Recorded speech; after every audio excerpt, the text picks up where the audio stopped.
Hi, welcome to Hollywood Crime Scene. This is Rachel Fisher. Hi, this is Desi Jedeikin. Welcome to Model May. It's here. It's here. It's finally here. Really exciting month ahead of us. Yes. So should we do the patrons? Yeah. Okay. Let's do it. There's All a right. lot. Okay. Thank you to everyone who subscribed to our Patreon this week. That is patreon.com/Hollywood Crime Scene. This week we had Kitten Tongues, Jennifer, Mary, Sarah, Melissa, Tanesha, Tracy, Leah, Bree, Jen, Barbara, Julie, Mahea, Astrum, Joe, Andrea, Kristen, Riche, Samantha, Elena, Jennifer, Tasha, Jenny, Megan, Rolanda, Aston, Bliss, Sarah, Jamila, Rebecca, Melissa, Teresa, Jill, Lisa, John, Maria, and Terry. Thank you all so much. Thank you.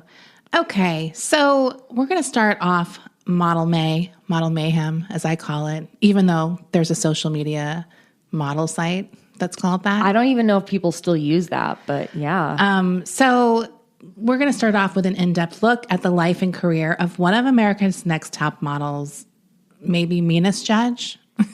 Most infamous judges. Her name is Janice Dickinson. Janice is best known for being brutally honest, you could say, on America's Next Top Model.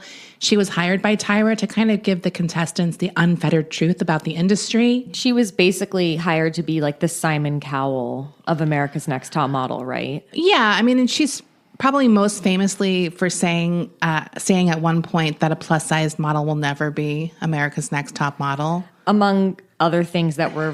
I mean, she has a lot. Absolutely outrageous. Maybe we'll do a highlights of hers on the mini or something. But, you know, she really did drag herself to the top of the fashion industry after a brutal childhood and really no help but her own determination. So maybe she thinks she is the one to tell them like it is. And look, I've said it before, it probably is like that, but do we have to do it on this reality show? In my opinion, the unfiltered mean comments weren't necessarily to, quote unquote, as they said, prepare the girls for the brutal realities of the modeling industry. But let's be honest, they just wanted some like dramatic bitchery for reality TV. Look, I'm not going to lie.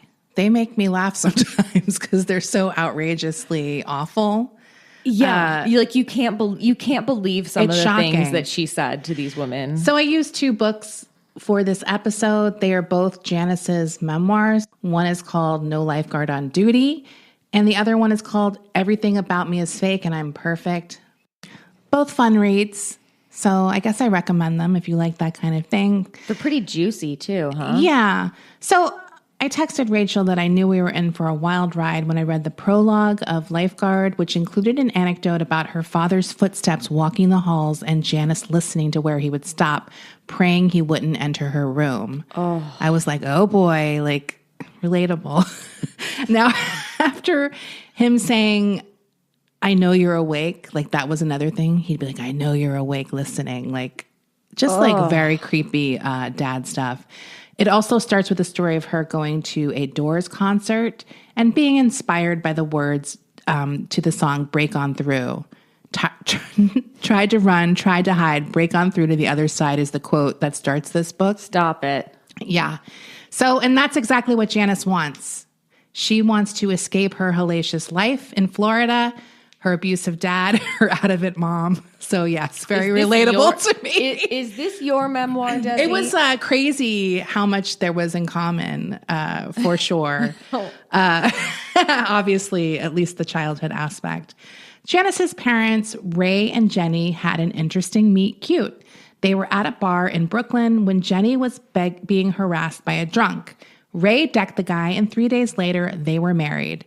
Afterwards, Jenny found out that the harasser was a friend of Ray's, and the whole thing was a ruse planned by Ray to get Jenny's attention. Oh, that is so trashy. She thought it was funny, but looking back, Janice was like, I would have dumped him in 2 seconds. Now, I don't know, when we find out about Janice, I don't know that that's true because she has her own issues with men later on.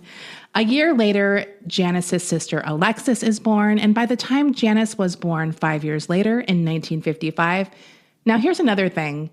Her book, the dates do not line up with what her birthday is. Really? On Wikipedia. Yeah. Does Wikipedia not say her birthday is 1955? It does. But sometimes, like, later on, she'll say she got married, and it'll be like 1977.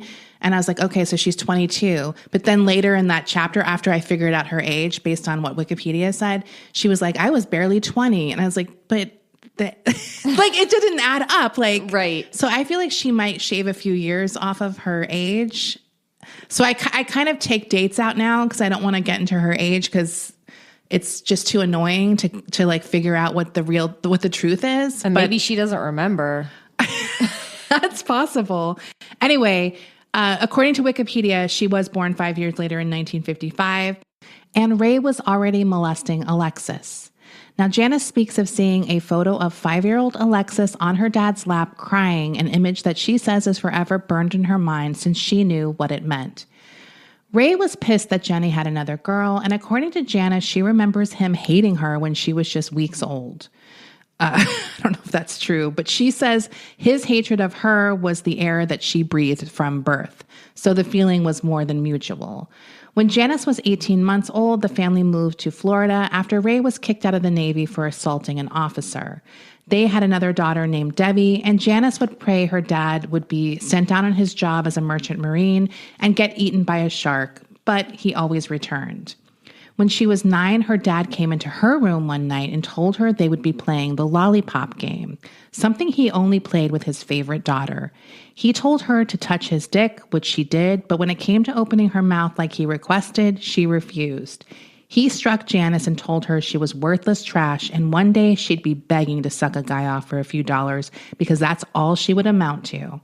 Then he told her he'd kill her if she ever told anyone. Now, soon after, Janice walks in on her sister Alexis doing what she refused. Later that day, Alexis begged her not to tell or her dad would kill them all. Janice was like, at that point, why did he want me if he had Alexis? What does he want, a little variety? What is he, a connoisseur? Her dad came down during this conversation and everyone pretended that everything was normal, but Janice said she was shaking.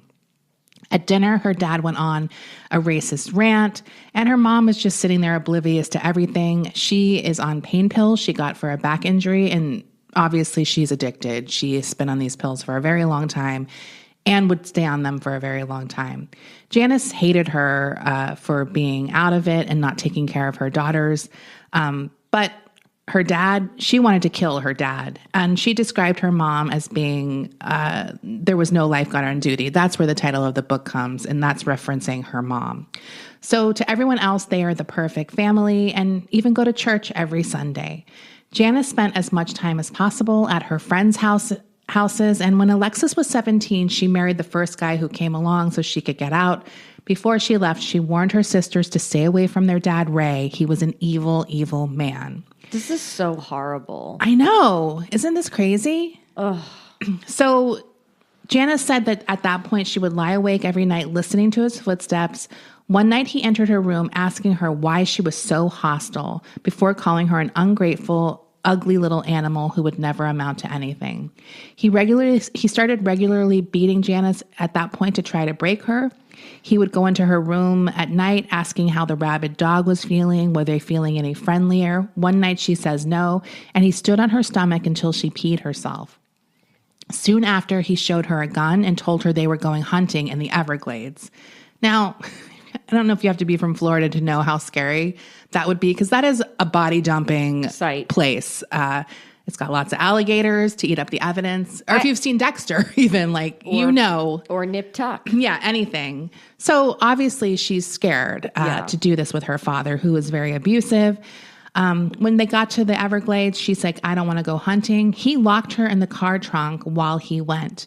It's so hot, and obviously she can't barely breathe in there. She passes out and wakes up to her dad trying to revive her. He told her he'd kill her if she ever scared him like that again. I mean, she's like, you always try to kill me. Why would you be sad if I died in the trunk? Like, that was her sort of take on it. At 13, she meets a gay best friend named Eric, and they started getting high together. Eric would tell her all about his stellar blowjob techniques, and Janice said that even though she didn't find it hot at home, obviously with her dad, but hearing him talk about it, she would start getting aroused hearing about his like cocksucking techniques. She's like, ooh, like maybe I would like that one day. So she also tries her first Quaaludes at this time with her best friends Maria and Jill, and she's hooked instantly, saying that life finally became bearable. Now, as I mentioned earlier, Janice is obsessed with Jim Morrison, and her first boyfriend, Bobby, comes through and takes her to a Doors concert. This is the infamous concert where Jim gets belligerent with fans and exposes himself, getting dragged off stage by the cops. What an exciting night. Seriously. If you're a Doors fan.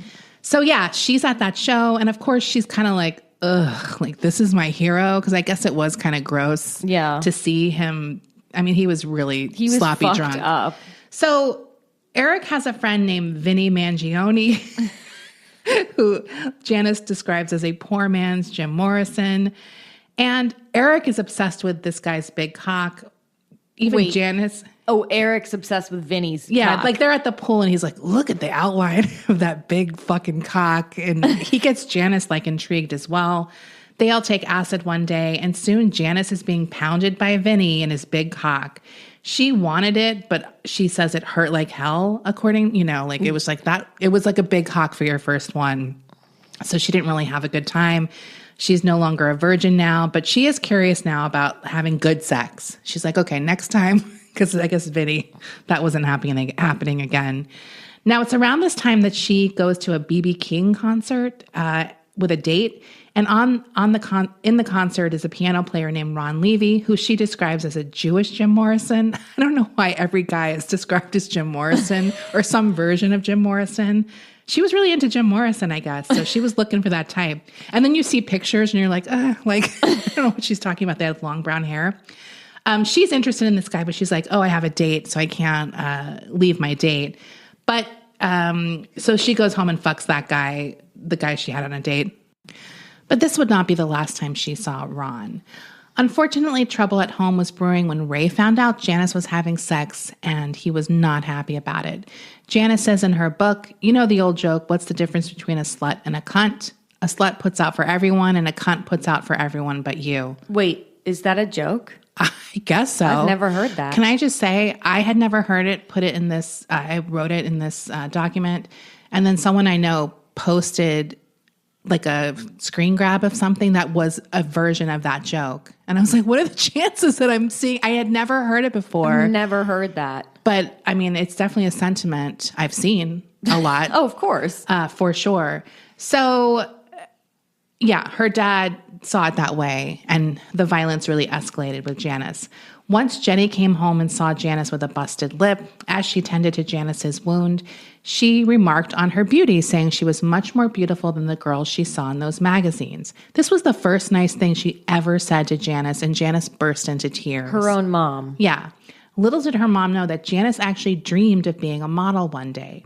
She had fantasies of being discovered by Eileen Ford, walking around a mall and someone seeing her and kind of taking her from this horrible life. Her hero at the time was Lauren Hutton, who was another model that came from Florida and escaped Florida. Janice would spend hours poring over fashion magazines at her local Publix grocery store, and she just knew modeling was the way out for her. One day her mom told her to dress nice, and she helped Janice with her makeup. She said, I have a surprise for you. Then she drove her to John Roberts Powers School of Modeling. Now, wait a minute. I forgot about John Roberts Powers School of Modeling. was like the other Barbizon. Yeah. So they walked in, and clearly the people there were, I mean, you have to remember at this time, it's like every model is like blonde, blue-eyed. It's a very specific type that's popular. Janice walks in and they're kind of like not that excited to see her, but it's a paying client and this is a scam modeling agency. So they're like, I guess she has potential. Now, in a month, she would fly to New York to try and win the John Robert Powers modeling contest. She goes to New York, and of course, she sees billboards with all those blonde all-American girls in New York, and it fills her with hate. which fuels her desire to win even more. Now, she shows up for the competition, and Janice said that it's all these like square girls from the Midwest. She just walks on looking very fuckable, makes all the judges horny. One of the judges was actually actor Telly Savalas. That was their big celebrity judge. She said she could hear them get hard when she walked out on the stage. And she wins the contest. Oh my God. She is named Miss High Fashion Model. Now talk about a title that's even less impressive than America's Next Top Model. That's it. But she's back on a plane to Florida and desperate to get back to New York City. When she arrives home, her father asks her who she had to blow to win. Ugh. Then he comments about her missing tits. Where are your tits? But Janice knows secretly that having no tits in fashion is a plus. So she's sort of being like, you can't hurt me. Like, right. I know the truth. I know what you're trying to do. The hatred escalates into a huge fist fight at some point between Janice and her dad. He has a black eye from something, and she's like, oh, I never noticed your eyes before, like a smart-ass comment. And he like goes off on her. Now, Janice's mom walks in on this, and she joins in the fight. During the fight, Janice calls her dad a pervert and says she knows why Alexis left home. Ray gets so mad he throws Jenny into a coffee table, and basically her head cracks open and starts bleeding. They rush to the hospital, and while they're there, her mom asks Janice how long it's been going on. And Janice says, it wasn't me, it was Alexis. Jenny starts to cry, which enrages Janice, like, I'm supposed to comfort you now? Like, right. Believe me, I get that experience as well. That night, Jenny says something to Ray, and he never bothers Janice again. Now, Janice has a new best friend around this time. It is a Jewish girl named Wendy, who is originally from New York. The family at some point decides they're moving back to New York and agree to take Janice with them. So she's off with the Grolnicks and her new surrogate Jewish mom, Edna. Sounds, what an upgrade. Seriously. But when she gets to New York, I mean, things don't go well. Janice is broke.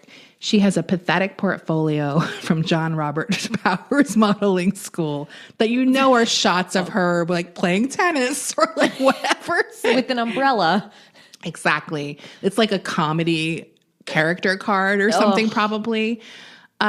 She takes that in one hand and she has her keys ready to stab anyone who comes at her in the other hand and starts going to small agencies, but no one is interested. She is too exotic. Much like being an alumni of America's Next Top Model, being an alumni of the John Robert Powers School of Modeling is also going to get doors slammed in your face. Right. They also say that she's not what they're looking for. And she's like, what are you looking for? And they're like, well, we'll know it when we see it. And it's not you. Brutal. Just like, so this is where she gets it from. She was treated like shit early on. So she does manage to get some new pictures that are definitely more professional. And once she gets them, she immediately goes to Eileen Ford. Now, Eileen Ford is like the biggest modeling agency. It's still one of the biggest, but back then it was like the biggest. Eileen also tells her she's too ethnic and will never work. I mean, the funny thing about Janice is that she's Polish and like Irish. Right. Like but she does kind of look like she has some kind of ethnically ambiguous. Yeah, but she's not. Like she's just yeah, she's just tan. Yeah. So before the before the door slams, Janice hears Eileen say, "And my God, did you see those huge lips?" That's what they said? Yeah, so she like hears that as the door is closing, and she says she has to fight the urge to bum rush the door and push Eileen Ford out the window. So she goes to the bathroom and starts crying because it is still very upsetting. And at the time, a booker at Eileen Ford's agency named Monique Pillard walks into the bathroom. Now, she approved Janice to go in. She thought Janice had something, and then obviously Eileen disagreed. She tells Janice that she has a feeling that they'll be seeing each other again one day and that she should go to an agency, Wilhelmina. So Janice goes to Wilhelmina, and she like literally walks there after Ford. And Wilhelmina is interested in Janice. She's like, you look interesting to me. But I'm going to sign you for photographers to use as a test model. So she's not really going to go out on go-sees for work, but it's a model that photographers can use for test photos, setting up lights, etc. So soon after this, she goes to a B.B. King concert, and she runs into Ron Levy again, the Jewish Jim Morrison. Is this her second B.B. King concert? She loves B.B. King. Yeah, it is her second B.B. King concert. She loves the Doors and B.B. King. So that night, they do fuck, and Janice has her first orgasm. So she says, I was signed by an agency and properly laid all in one day. What a great day. It's a great day for Janice Dickinson. She eventually meets his family. They become close. She becomes especially close to his mom, Jean. Ron proposes soon after, and in 1977, they get married. Now, Janice's parents actually come to the wedding, during which Jean tells the dad, I know everything. And if you even say so much as one wrong word to Janice again, I will destroy your fucking life. Wow. So she goes in hard for Janice, and Janice is instantly devoted to her. But the marriage is on shaky ground from the start because both Janice and Ron drink and do a lot of drugs. And so that is not going well. They also have money problems. Janet is desperate for money at this point because she's still just doing these test shoots. And Wilhelmina gets her a gig at what Janice calls a hooker bar. I don't know what this bar is. She just waits tables serving rich men. So I'm guessing some women work as sex workers there, and then some are just waitresses at this bar. I'm not quite sure what it was. After a night working, she does make a lot of money there, so it does sort of save their asses. After a night working there, one night she goes to see Ron after one of his B.B. King gigs in New Jersey. She goes into the dressing room, and she catches him mid-pump on another woman. Ron gets up, and Janice says the woman just lays there with her legs spread, didn't even have the courtesy to close her legs. After Janice came in, there's something really funny about that image where the woman's just sitting there still. It's like, hey, what's the big idea?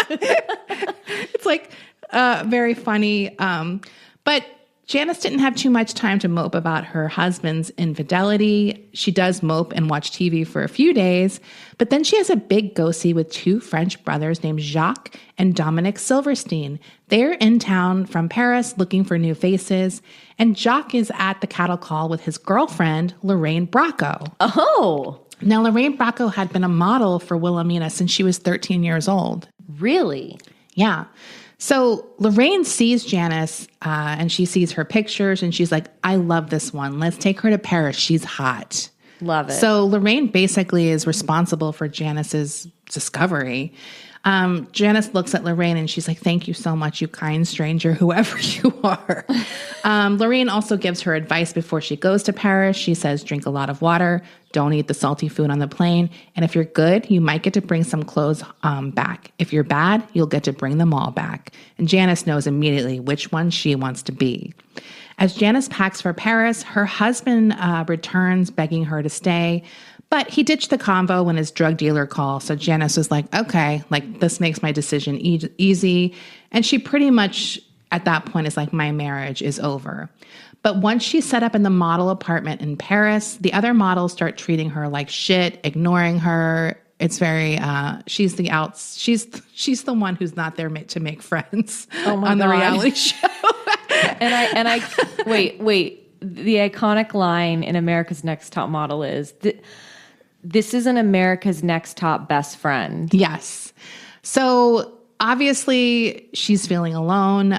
She starts missing her husband. So she writes him a letter professing her love and her desire to keep the marriage going. Ron's response is like, yeah, sure, babe. He calls her and it's like nothing. Right. So she's definitely disillusioned by that. But she quickly finds a guy to fuck. His name is Guy, a guy named Guy in Paris. He is a photo retoucher. They spend the weekend together at his place. He has a girlfriend, but they have an open thing. He sounds like a perfect guy. He fucks her all night. The next morning he wakes up and goes to get her a tray of French cheese and croissants and pastries every morning and the best coffee. And that's what she does all that weekend. He also gives her the advice of finding the best photographers, getting them behind her, and her career will soar. And this is what she does. She starts working constantly in Paris, eventually being called to Saint-Tropez to meet Helmut Lang, who was one of the biggest fashion photographers at the time, but in history. Ever, yeah. So while she's lounging in Saint-Tropez at the pool, waiting to meet Helmut, an old man comes over to her and demands she takes off all her clothes. Janice responds, "Fuck you, you dirty old perv." He storms off, and then an elegant woman comes over saying, "Helmut can be so difficult sometimes." This is Helmut's wife. Her photographer name is Alice Springs.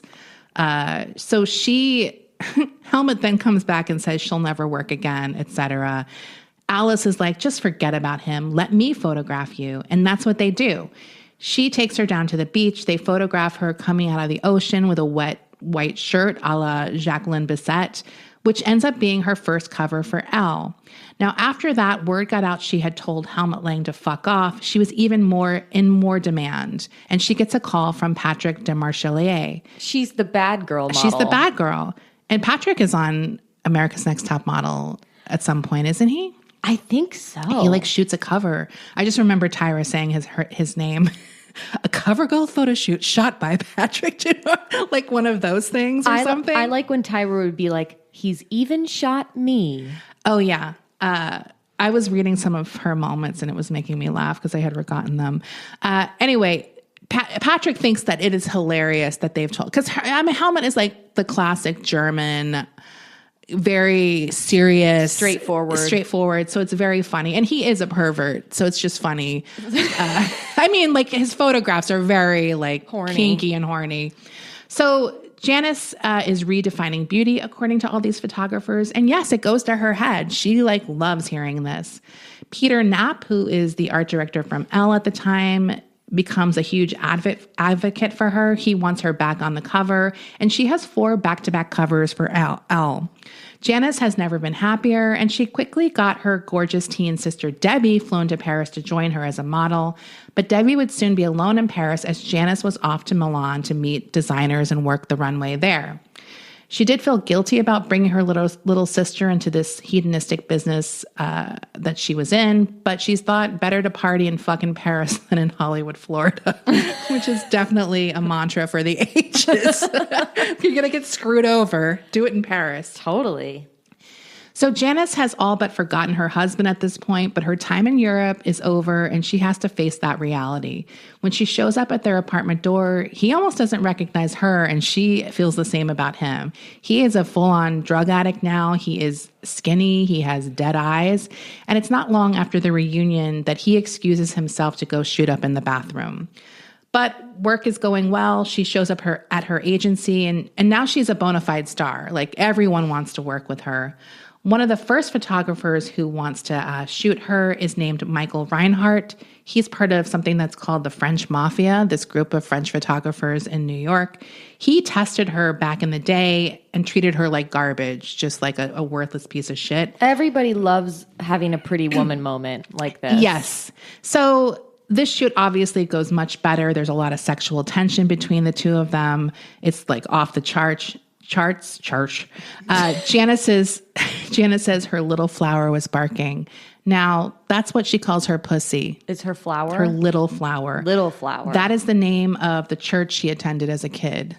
So she'll often reference her little flower, which doesn't really seem like her at all for some reason to have that kind of euphemism. I just don't expect Janice Dickinson to describe her pussy in such a delicate manner. Also, flower is pretty common euphemism. That's very common. I expect her to be a little more creative, which maybe that's maybe it is. I mean, the church aspect definitely made it a little more subversive. Sick. Yeah. So she comes home after this shoot to a drunk and druggy Ron, and the next morning Wilhelmina gives her the number for a divorce attorney. She actually calls Ron's mom and gives her the 411, "What's up? Your son's a junkie. This is why this is happening. I'm so sorry," because she's close to the mom. Ron then calls her agency raging. He's like, "I will kill you, bitch. Why'd you tell my mother?" It was like her dad all over again. At the same time, Michael is begging her to come to Paris with him, saying he knew she felt what he felt that day. They shot together. So she's like, no, but Michael will not give up. He's begging her to join him in Paris. She's like, call my booker. So she's really not having it. She doesn't want to get involved with him. He says, but I can't find any girl that's right for this Vogue cover I'm shooting. She immediately is like, I fly first class. And she's on a plane to Paris. Now, after a day on the town with Michael, they're back at this apartment they have, or a hotel room. Michael cooks for her. I like that Janice said that he made her haricot vert. Green beans? Yeah. That was when I was just laughing because I was like, she was like haricot vert. She's from Florida, so even green beans sounded fancy. But she makes it clear that they're not sleeping together. She's like, and I'll get the bedroom. But she goes in the bed, and it's not long before she hears Michael's footsteps coming down the hallway, and they're fucking. Now, they just fuck like nonstop at that point. Janice was in love. The sex was good, but she says in her book that it was his mind. Oh, that really was what she was really attracted to. She's a sapiosexual. Now, after this little fuckfest in Paris, she's back in New York for a big job to become the face of JVC Electronics. She nails this meeting, and they wanted her. Janice insists to Wilhelmina that they should ask for $20,000 a day. Willie says she'll ask for $5,000 a day, and Janice will love it. She's like, and you're going to like it.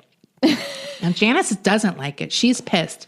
She leaves the office and walks over to Ford Models, where she saw her longtime fan, Monique Pillard, and asked for a meeting with Jerry Ford, Eileen's husband, which was a definite, fuck you to Eileen. Totally. Obviously, Eileen is at this meeting as well, and Janice just rubs her nose in the fact that Janice is now the one with all the power in this situation. She has never forgotten Eileen's rejection and the comment about her fat lips. She tells them about JVC, and she says, if you can get me $20,000 a day, I'll move to Ford Models. They did, and she was a Ford model at last. Wow. So by this point, Mike and Janice are living together, and Janice comes to find out that Mike is actually pretty tyrannical. Janice is pretty much never allowed to speak. If she does speak back to Mike, it turns into a huge fight. He is constantly telling her that she's nothing without him. He takes credit for all of her career success, which is absolute bullshit. I mean, and with her upbringing, this was really easy for some guy to do to her. She kind of fell into it. She was used to this type of relationship with a man, but she's also a bitch, so she definitely added to these fights. Mike is also jealous, constantly accusing her of sleeping with every photographer she worked with, which is why she worked with Mike a lot. So she also gets interested in photography at this point. Mike is initially helping her learn the camera, but according to Janice, he decided she's getting too good and sort of starts discouraging her. She's working so much at this point that Monique Pillard is actually worried about her, saying at some point, who do you think you are, Superman? Now, Monique is French, so that's why she says Superman. That's man in French. And Janice says that she says, no, I'm supermodel. Oh. Now, she claims she coined this term. I don't have to tell you that is not true. So just looking at this Wikipedia page for this first supermodel claim, there's evidence dating back from 1942 where people use the term supermodel. Obviously, people like Twiggy, Cheryl Tiegs, Verushka, Jean Shrimpton, lots of other models in a 1968 article are referred to as supermodels. So it's just not true. I mean, she might think it's kind of like where I think I invented the Dorito taco. Right. It's like you might have come up with something in your head, but it existed before. Or when you think of a tweet joke or something and then someone has said it, you're not stealing it. You think you came up with it, but it's just not accurate. The fact that she continues saying this is so bizarre to me. Honestly, I kind of respect it at this point. Yeah. Because it's so blatant, and I'm sure she's heard a million times before, Janice, you actually weren't the first supermodel and you didn't come up with that term. And she's like, I don't give a fuck. I'm still going to say in my world, I did. I did. Yeah. So Mike is irritated. He's like, I'm super photographer. Oh, that this guy work. sounds like a huge baby. Yeah, I mean, she's out of there though. That is her saving grace, getting a gig and getting out of this relationship or these fights with these men. She's on her way back to Milan for back-to-back meetings with Gianni Versace and Giorgio Armani. So these are obviously two of the biggest Italian designers that you can meet with. This is huge. The meeting with Versace goes very well, but then she immediately goes to Armani's afterwards and calls him Gianni by mistake. Oh. He dismisses her. He's like, get out of here. He makes her leave. She's in tears. Obviously, she goes back to Versace, who comforts her and makes everything better. Janice describes Versace as the perfect man, except for the fact that he was gay. Well, that's maybe your problem. A lot of gay men were happy with that. So her less than perfect boyfriend, Mike, however, shows up to Italy and ruins all the fun. They pretty much start fighting the minute he arrives, culminating in a dramatic blow-up at a restaurant where Janice storms out, running to Piazza della Repubblica, to the fountain by the Grand Hotel, taking all of her clothes off and getting in the fountain. Traffic is literally stopping. Mike is screaming at her. Police come, and a hotel bellman runs out with a robe to cover Janice up. This honestly sounds like one of the concepts for one of the many deranged America's Next Top Model shoots. Yes. Like where Tyra's screaming. Well, it's like Jay is like, the concept of this shoot is you're in a fountain and you just got into a fight with your boyfriend and you're screaming and you're just ripping your clothes off and cars are whizzing by, but you have to look good. Yeah, and the paparazzi are shooting you, but you're treating it like fashion. Yeah. So like they're paparazzi shots. Yes. Totally. I mean, that would be a good one. I'm surprised they didn't do that one. So Janice returns to the hotel room in her robe, and Mike immediately fucks her. Janice is like, is this love? Of course, Mike is insanely jealous that she's fucking everyone. It's all projection because he's actually the serial cheater. He's fucking everyone on the side. Even though there's a lot of evidence about this, Janice basically believes all of his denials and kind of keeps the relationship going. Now, despite her success, she's still not earning Cheryl Tiegs and Beverly Johnson money. She really had to work. Like she took what is that, Q-Tex?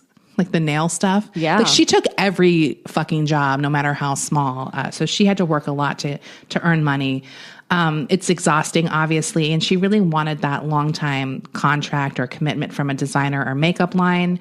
But as hard as she was working, she was playing just as hard, especially when Studio 54 opened up. Janice was a regular from opening night at the nightclub for the beautiful people, she said. So Mike, of course, hated the nightclub. He was a real health nut, and he didn't like Janice doing drugs and drinking and partying all night. He would regularly tell her she's falling apart. He found Studio 54 repellent, saying she came home smelling like sex and amyl nitrate, and that everyone there was fucking like a bunch of street dogs. One night she came home and he's like, your ass is starting to sag.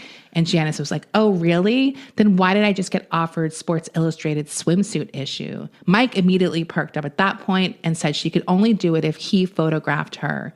She tells them that, and they're like, we're going to pass because they don't want to give this guy control. So she loses that gig. She meets Iman for drinks at Trader Vic's to commiserate about this awful guy. Unfortunately, Iman is happily married to basketball player Spencer Haywood at the time. It's funny because I'm watching Winning Time, which is about the Lakers at this time, and Spencer Haywood is on this team. I just saw the episode that's sort of about him. He also was a drug addict. He eventually gets kicked off the team because of his addiction to like go to rehab. But he tries to put a hit on the Lakers, like all the Lakers. Oh my God. That's like how the episode ends. He's like, I need to hire a hit. And they're like, who? He's like, the Lakers. Like he tries to kill all of the Lakers. He's so good at the actor who plays him is great in that, by the way. So Janice is like, Mike is bad. Even Iman is like, what are you doing? But he does the classic thing. Every time he senses she's on her way out, he love bombs her and everything is perfect for like, an hour. So it's around this time that John Casablancas comes to town. He had been running Elite modeling agency as a European associate for Wilhelmina and Ford, and it was a friendly arrangement, but no more. Now he was all about the money, and the model wars were about to commence. We talked about this somewhat in the Gia episode, I think.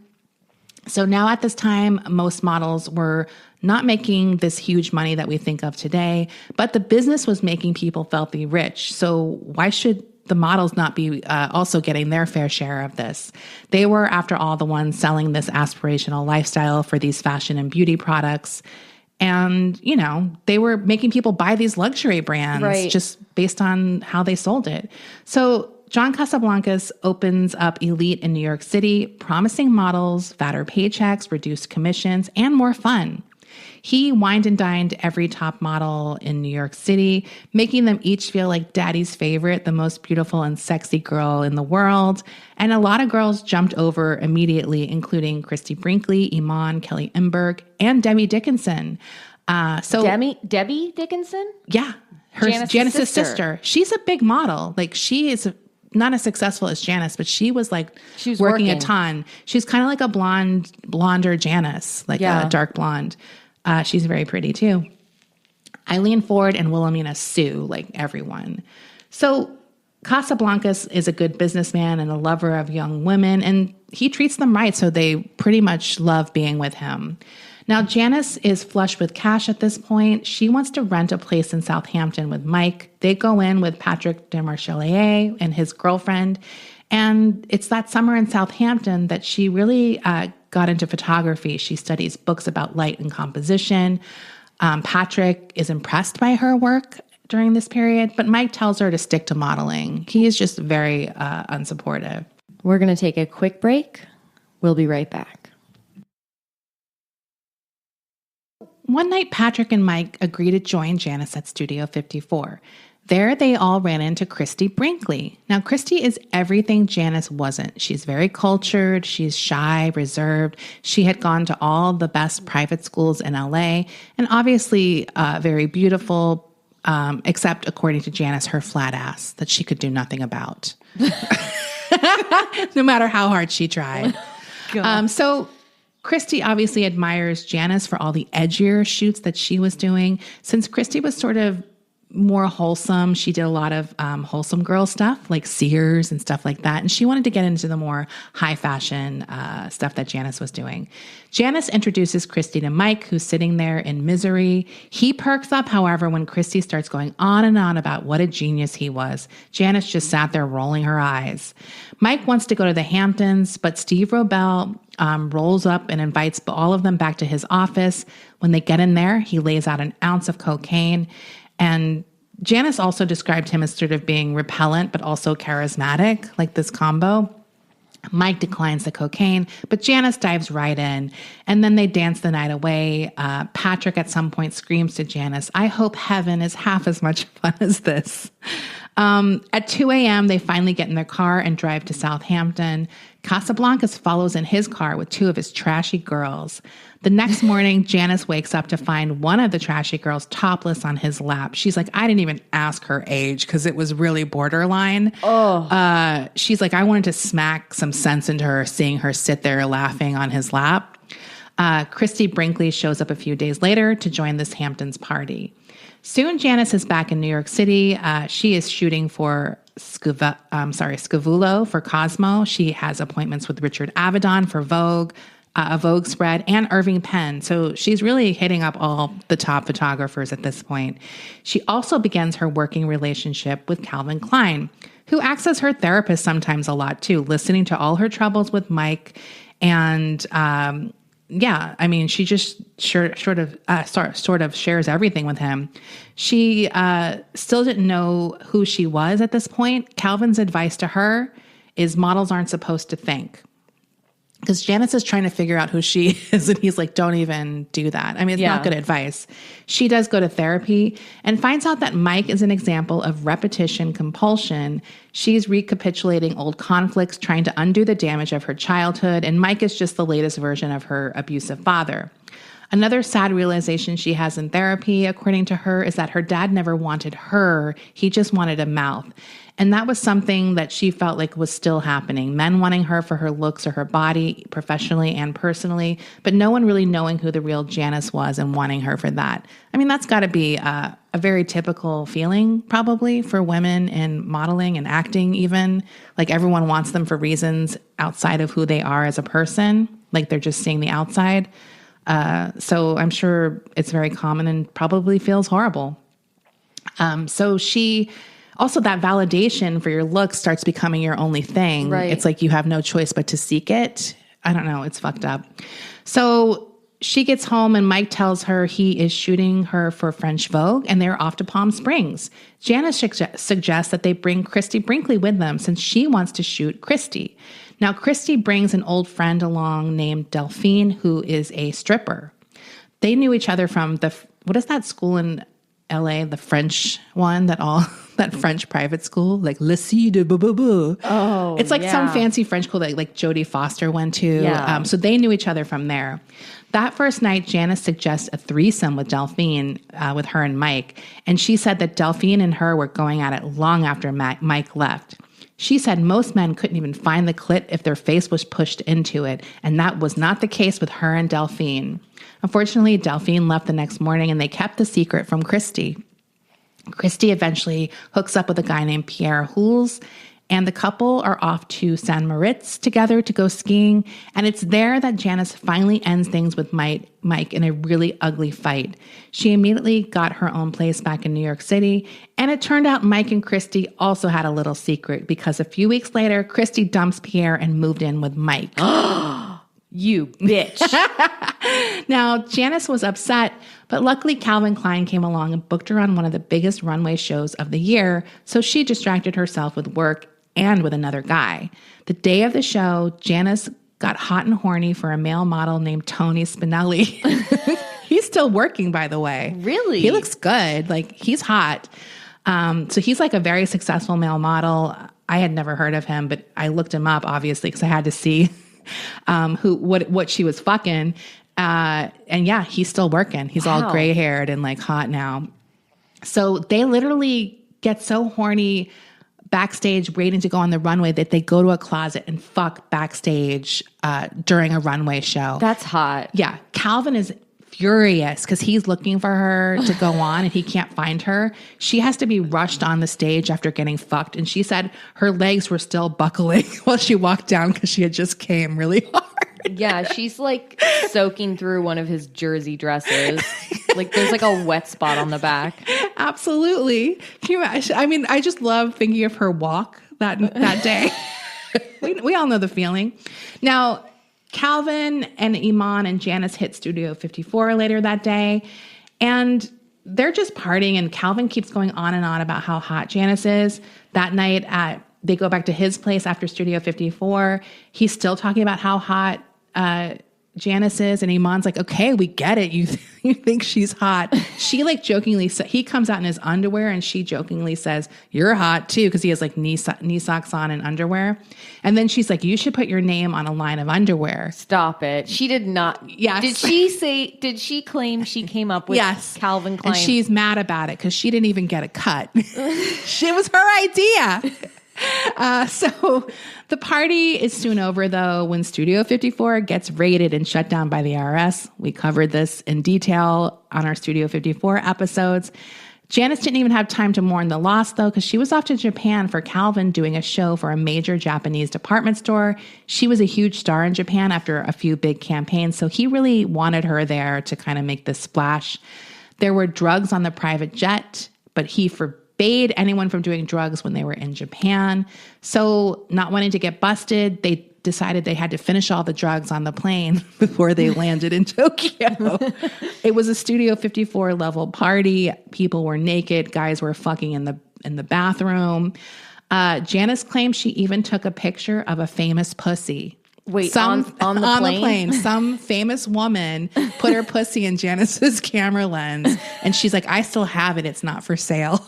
She won't tell us who, though. Did she fog up the lens? Seriously? I mean, how close was that pussy? That's what it I can't be imagine. too close. Don't you have to have some distance? I want to know more about whose pussy this was. I know. It's like, can I get the flight logs to see who was on this plane? So the first show goes off without a hitch. But the next day, Janice is feeling a little under the weather. She sees a bottle of vitamin C and takes a few. Only problem, they were Quaaludes. Uh-oh. Someone had snuck them into a vitamin C bottle. They kicked in right as she was expected on the runway. She said she slid to the floor, a pile of jelly, right as Calvin walked in. He had it up to here with Janice at this point. He was furious. He had said no drugs in Japan. He told his assistant to get her out of there, adding he'd never work with her again. I haven't finished the book, but there's several people now who said that they would never work with her again. And I'm kind of wondering if there's going to be this moment later where she's like, I thought you said you'd never work with me again. Because it's definitely something she says a lot. Yeah. Now, things in the States are not going much better. Rubel and Schrager are sent to prison. And Janice gets the devastating news that her first advocate in the industry, Wilhelmina, has been hospitalized with lung cancer at the age of 40. So Janice actually does not visit her in the hospital, but Gia Karanji does visit her. She tells her that she climbed into bed with Willie, and Willie assured her that she'd be out in a few weeks, but she actually died a few weeks later. Now, Janice goes to the funeral, which was a very big event in the fashion world. A lot of people, everyone was there. And she said it was pretty unsettling to see all these industry people there talking about how this was going to affect their business and their career. Janice found herself thinking similar things, like Willie was the first person who validated me. Was she over too? Like now that Willie was gone? Janice felt cheap even having these kind of thoughts. But her desperation for love and validation turned into a need for drugs. She says, like the line from Alice in Wonderland, she was running twice as fast just to stay in place. But then she got a call about possibly making the transition into television. Bill Cosby had been following her career and thought she had the right stuff for one of the many projects they had in development.